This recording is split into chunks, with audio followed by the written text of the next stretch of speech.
Okay, so to find the factors of the given polynomials, so step 1 is to find the GCMF. Okay, so to find the GCMF, let us focus first on the numerical coefficient. We have 12 and 20. This time, anak, ang gagamitin naman natin ay factor 3. Okay, so para maiba naman yung method na gagamitin natin. So when we say factor 3, kailangan lahat ng mga factors na kukunin natin ay mag-e-end sa prime number. Give me a factors of 12. Anyone? 4 times 3. 4 is a prime number?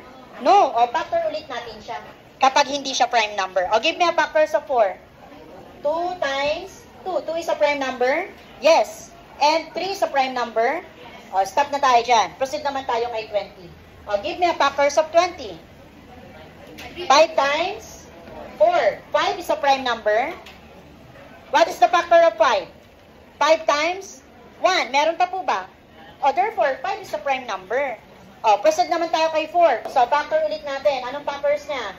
2 times 2. So, pag nakuha na natin lahat ng factors na prime, our next step is list all the factors.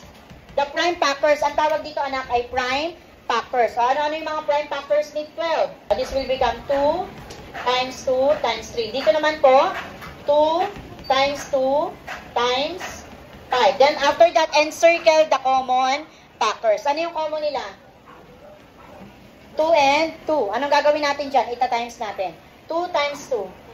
That is the GCF. Do you understand? Then, after that, proceed tayo sa literal coefficient. Do they have a common variables? Yes. What variables? X and Y. Focus tayo anak kay X. That is the least exponent. So, sabi daw, get the least exponent of the literal coefficient. Anong mababang exponent? 3 or 5? Therefore, 3 po ito, X cubed. Kay Y naman po tayo. Y raised to 5 or Y squared? Okay, so meron na tayong GCMF. So after getting the GCMF, what is step 2? RF, or what we call the remaining factor. How to get the remaining factor? Sarkado? Divide what? The given and the GCMF. Just divide the given. 12x cubed, y raised to 5, minus 20. X raised to 5, y squared, z. Divided by the GCMF, which is 4x cubed, y squared, 4x cubed, y squared. Divide na natin. 12 divided by 4. 3. X cubed divided by x cubed. What we're going to do? Pwede nating i-cancel na lang. Kasi equal po siya kay ano? Kay 1. Tandaan ha, anak. Sa polynomials, ang cancellation, hindi ibig sabihin 0 yan.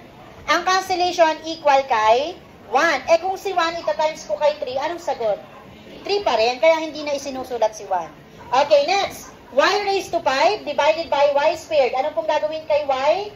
Kokopyahin po, and then isusubtract yung exponent. 5 minus 2, meron na tayo sa first term. Proceed po tayo sa second term. 20 divided by 4. 5.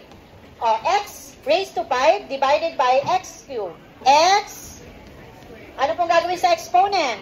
Subtract. 5 minus 3, 2. And then y squared, anong gagawin? Cancel na lang po. And then may natirang z, anong gagawin dito? Just copy. So meron na tayong factor 4. What is the last step? Step 3. FF. What is FF? Very good. The factored form. How to get the factored form? Just combine what? The GCMF and the remaining. Okay, what is the GCMF? 4x cubed, y squared. Lagyan ng parenthesis si remaining factor, which is 3y cubed minus 5x squared z. So therefore, this is the factors of the given polynomials.